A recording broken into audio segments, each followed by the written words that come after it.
Are you not into the spooky and dark decor style of Halloween? Or have small children that are just not fond of it?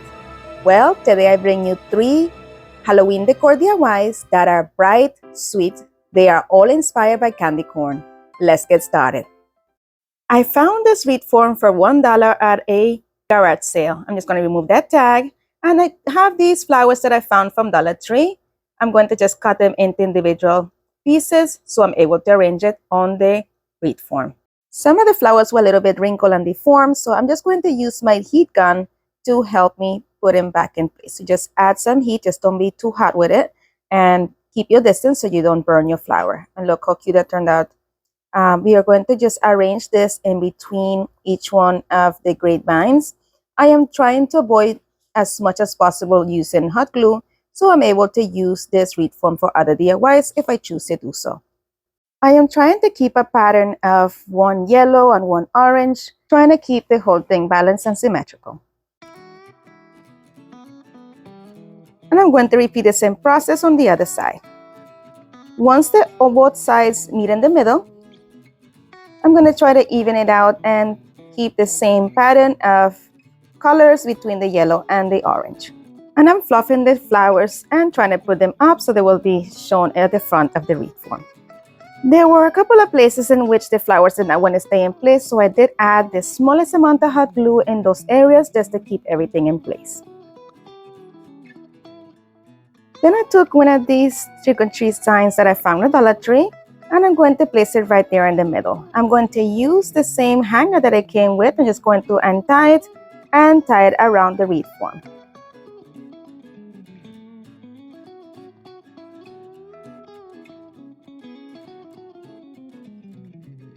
Then using these 2 ribbons that I found at Dollar Tree, I will be creating a double loop bow with each one of these.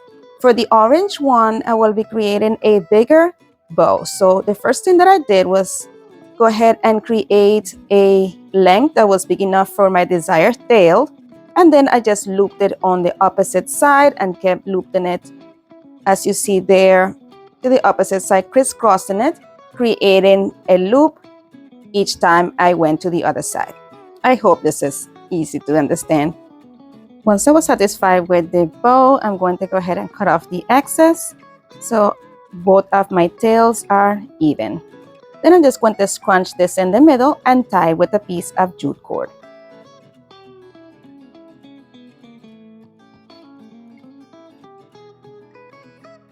I'm going to repeat the same thing with this yellow ribbon. And I tied it over the orange one using the same jute cord. And make sure to fluff my bow to make sure that everything was symmetrical before I tightened it. And once I was satisfied, I'm going to go ahead and tie this on the back of both of the bows with a double knot and trimmed off the excess.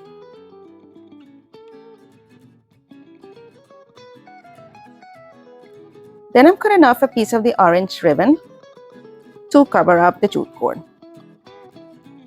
Using that piece of ribbon, I'm going to fold it into 3 sections. And the last 2 sections I'm going to glue onto each other, making sure that the hot glue does not seep through to the bottom layer. And to avoid that, I just put my scissors through that hole, so I'm only pressing onto the 2 top layers. And I repeated this process on the other tip and the middle of the loop as well.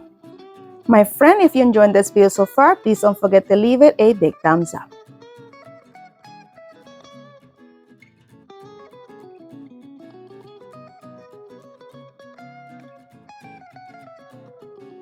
Then I took a zip tie and I'm going to feed it right through that loop and use it to cover that jute cord and at the same time attach the bow to the wreath form.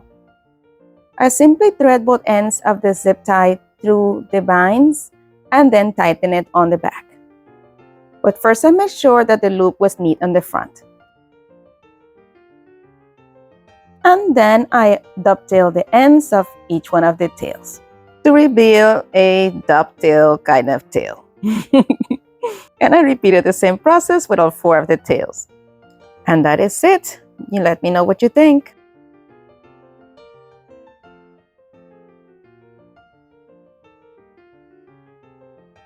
For the next inspiration this evening, I'm going to be using one of these tin cans that I got at Dollar Tree during the Christmas season.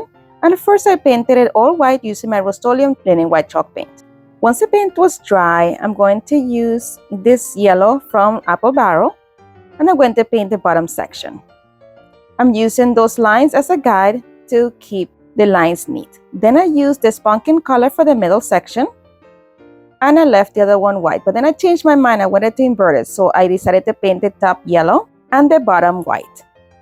And I thought this just looked better with the dimensions of a candy corn. Once that dried, I'm going to add some floral foam to the bottom of my pan using some hot glue. If you enjoyed today's video, don't forget to give it a thumbs up, leave me a comment, let me know what you think about it, and share it with someone who will enjoy it, because sharing is caring. Alright, then I took 2 of these candy corn picks from Dollar Tree. I'm spreading them out in opposite sides, and I'm going to put them together right into that floral foam.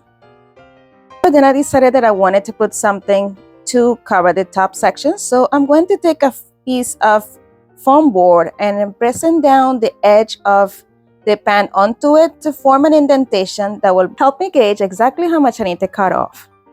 Then I simply cut off that excess, and I actually cut off about 1/4 of an inch further into it so it will fit in the inside of the pan. Then I added some hot glue on the floral foam and pushed that foam board right onto it. And I repositioned the picks right back into the pan. Using some hot glue, then I added some floral moss on top of that foam board, and that is it for this one. You let me know what you think.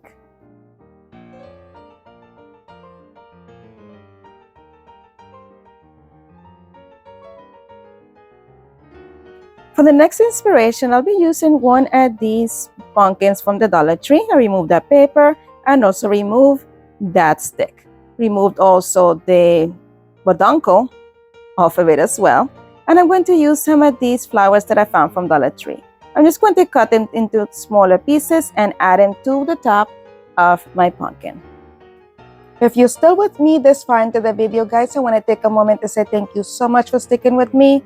If you have not subscribed yet, I hope you will consider subscribing and hitting the notification bell so YouTube notifies you each time that I upload a new video. All these things are free and they mean the world to me. Thank you so much. Alright, as you see here, I added a couple more pieces that I had left over from another pick. And that is it for this one. You let me know what you think. I love it.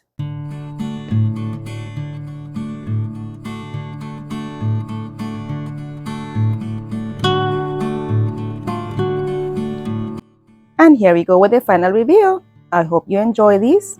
And don't forget to let me know in the comments which one of these is your favorite.